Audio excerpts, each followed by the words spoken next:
And there we can see the Grenadier Guards lined up. They are providing the Guard of Honor today to welcome the US President and Dr. Jill Biden. And we are expecting to see a first glimpse of the American first couple within the next 5 minutes or so, Anita. Yes, the Guard of Honor commanded today by Major James Taylor, who is captain of the Queen's Company, 1st Battalion, the Grenadier Guards. He has worked closely with the US Marine Corps on his 2 tours of Afghanistan, and as I say, he will be accompanying the President today as he looks at that Guard of Honor there for him. And Daniela, we understand that the Queen will not be walking with the President today, I believe. We don't believe so, no. It'll be the President just on his own, accompanied by the commanding officer and another military official who will review that Guard of Honor and inspect it in the resplendent sunny quadrangle there of Windsor Castle. Joe Biden will be given a little bit of a flavour of British pomp and ceremony today. So he will do that on his own before returning to the Queen and Dr. Jill Biden ahead of going inside the castle for tea. And that is a little bit different. But, you know, the Queen is 95 years old. It is a boiling hot day here in Windsor, and it was clearly felt that it was easier to manage that with the President, if it goes as planned, reviewing that Guard of Honor alone. And she has had an incredibly busy weekend, hasn't she, Daniela? She has. She's been down in Cornwall, of course, to meet G7 leaders. She had Trooping the Colour here, a mini Trooping the Colour yesterday. And so it has been a busy few days for the Queen as the President and the First Lady arrive in the quadrangle of Windsor Castle. I have to say, looking a little ahead of schedule, actually, Anita, maybe 3 or 4 minutes ahead of when we were expecting to see them. And I guess, Daniela, inevitable comparisons with the last time we saw a US President here in the quadrangle inspecting an honour guard. On that occasion with the Queen, that was Donald Trump. There was the controversy, of course, people will remember when he walked in front of the Queen. I don't expect we're going to see anything like that today. Of course, for one reason, the Queen isn't walking with the President, but clearly, you know, Joe Biden has had a long career in politics. He's used to very formal occasions, isn't he? That's right. He is a consummate diplomat, politician. It has been his life's work. He is a lifelong politician, really. So this sort of international diplomacy, even if it's pretty soft diplomacy today that's being carried out, is very much something Joe Biden is used to and familiar with and expert at. And here he is now greeting the Queen for the first time at Windsor Castle. He, of course, met her on Friday night down at the G7, but this is something quite different. And Daniela, bear with me just as I bring in Katie Nicholl, now royal editor at Vanity Fair, author of a number of books on the royals. Katie, so often on occasions like this, we're looking at trying to read the body language based on what we saw at the G7 on Friday evening. The Queen and the Biden certainly seemed very relaxed in one another's company. And just now, the US national anthem being played.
The band of the Grenadier Guards, conducted there by Captain Ben Mason, playing the Star-Spangled Banner.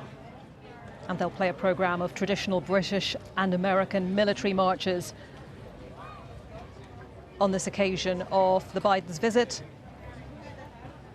to Windsor Castle. Just a reminder that President Biden is the 13th US president that Her Majesty the Queen has met, and the 5th who's been invited to Windsor Castle. As our royal correspondent Daniela Ralph was saying a few moments ago, these have often been for more informal occasions. This is relatively formal, of course, this part of the day, but not on the scale of a state visit. Perhaps that will come later. But right now, President Biden, accompanied by Major James Taylor, the captain of the Queen's Company 1st Battalion, the Grenadier Guards, inspecting the Honour Guard. The Grenadiers there in their internationally recognisable red jackets and bearskins.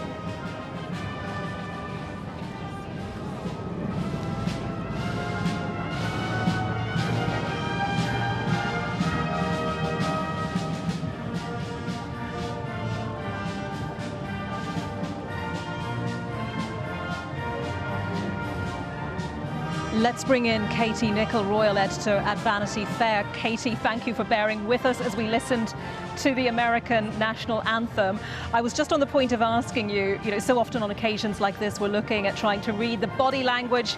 And based on what we've seen so far, especially from Friday evening at the G7, the Queen and the Bidens certainly seem pretty relaxed in one another's company, don't they?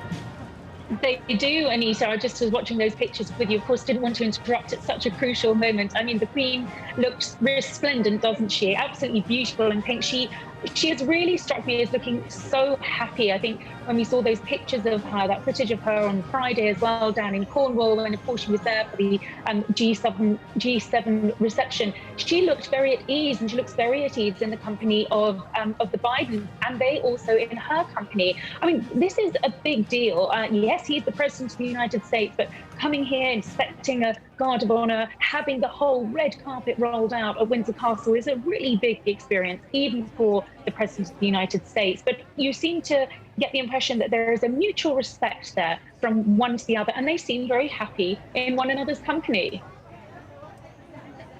How important do you think it is for US presidents, and this president in particular with his message of America's back on the international stage, how important is this occasion at Windsor Castle in order for him to project that message further? Well, it is incredibly important. I think what everyone is keen to do, Britain, America, is to sort of reinforce that special relationship and show that there is a special relationship here. There is still a very special relationship. And, one of the Queen's key roles really in being head of state is to be that soft diplomatic power, if you want, and to be there to welcome the president. Britain really has enjoyed over the past couple of days being on the centre of the world stage. The eyes of the world have been on us. So far, it's gone very, very well. This is all going very well and very to plan. But I do think it's incredibly important. As I say, it's a great honour for the president to be here, to be in this position at Windsor Castle, and obviously a great honour for the Queen to be accommodating this and to be paying host to this. But, they will be wanting to lay down the markers for moving forwards together, all of the things that were discussed at that summit, and really continuing that really unique and very special relationship. So tea at Windsor Castle after this, of course, all of the formality and pomp and pageantry of this wonderful ceremonial that we're watching now, it all contributes to smoothing the way for a familiar, I use that in inverted commas, and a progressive working relationship. How much do you think, Katie, the Queen will be thinking about that today when we look at changing relationships between different countries in the world? The UK now outside the EU, President Biden coming here looking to reaffirm the special relationship. He himself used that phrase in advance of the visit. So how much do you think the Queen will be thinking about that in whatever discussions unfold here today? Well, I think she will be thinking about it. If you look at her role within the Commonwealth, the one thing that she does, she is a unifying force here in the United Kingdom, in the Commonwealth. Of course, America are not a part of the Commonwealth, but there is a relationship there. And it's one that she's going to want to see cemented and continued. She'll want it to be a successful working relationship. She's had good working relationships with previous presidents. You look back at the Obamas. I'm thinking back to, many years back to Ronald Reagan and that wonderful meeting that she had with Reagan when they went horse riding together. She doesn't have a political friendship here. It's very different to the relationship that the Prime Minister has to have with the President. But she acts and serves in a very different way. Different, nonetheless crucial. And Katie, they have in common, of course, the Queen and the Bidens. The Sussexes, Harry and Meghan. Jill Biden's friendship with Prince Harry dates back a number of years, doesn't it, because of their joint interest in the welfare of veterans. Do you think there might be a conversation about the Sussexes and their new daughter, perhaps a light touch conversation about that relationship, these people that the Queen and the Bidens have in common? Yes, Anita, I'm sure there will be. I mean, the Bidens have met, they met Harry. Jill Biden met Harry back in 2013 when Harry was visiting Washington. I was with him on that trip. They then met again in 2015. They do have this common interest for serving the veteran community. Jill Biden founded the Joining Forces initiative with Michelle Obama. And so they have got this common ground. There is a friendship between the Sussexes and the Bidens. So I would be very surprised if it wasn't. Regardless of that friendship, Harry and Meghan are living on California soil. They're in America. And don't forget, the Queen loves America. She has visited privately several times during her life, and she loves it. She has a real soft spot for America. So she'll want to know all about what's going on back at home. And yes, I'm sure the Sussexes absolutely will come up in conversation. But don't forget, of course, Anita, it's also worth making the point that the latest great-grandchild for the Queen is now an American. So, I would be very surprised if it didn't come up in conversation. OK, for the moment, Katie, thank you very much. I know you'll be back with me later on today. Katie Nicholl, Royal Editor at Vanity Fair. So, President Biden, First Lady Dr. Jill Biden and Her Majesty the Queen continuing to watch the band of the Grenadier Guards, the Queen's Company, 1st Battalion, the Grenadier Guards, conducted by Captain Ben Mason, as they play a programme of traditional British and American military marches. The Grenadier Guards, incidentally, were among the first troops to deploy as part of the COVID support force last year. But prior to that, of course, primarily known for their state ceremonial and public duties, including guarding the royal palaces. So you can see now the Bidens and the Queen, I think, moving to the part of this meeting where they go indoors for tea and a chance to get better acquainted. Obviously, they did meet at the G7 on Friday. Prior to that, it was the early 1980s. That was the first occasion on which the Queen and Joe Biden met. He was then the senator for Delaware. And both of them have a long, long life of public service.